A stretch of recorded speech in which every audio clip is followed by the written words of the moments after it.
Welcome back to our channel One to Step, where we post tutorial video. Today I'll teach you guys how you guys can delete your story on TikTok. So it's pretty simple, so follow the step. And before I show you the step, if you guys are new to our channel One to Step, hit the subscribe to our channel. And remember this, if you delete your story, you cannot recover it ever again. It's going to be deleted permanently, alright? So if you're okay with the fact, then follow the step which I'm going to show you. First thing, in order to delete your story, you need to go to your profile. So you want to click on profile at the bottom right of your screen on TikTok. Once you click on profile, it's going to take you to your TikTok profile.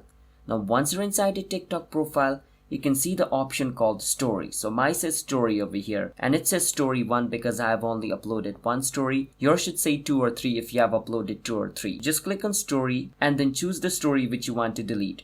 So since I have only uploaded 1 story, it instantly takes me to the story. But in your case, you should be able to swipe left, right, and go to like the story, or like go to the precise story you want to delete. But once you're in the story you want to delete, right at the bottom right corner you can see the 3 dots. You want to click on the 3 dot, and then you're going to see these 3 options: save, setting, delete. We want to click on delete, and it's going to show us delete this story. So we are sure we want to delete this, so we will just click on delete, and then basically, as you guys can see, my story has been deleted. So that's how you guys can delete your story on TikTok. So if you guys found our video helpful, hit the subscribe to our channel One to Step. I will see you guys in my future video. Bye bye until then.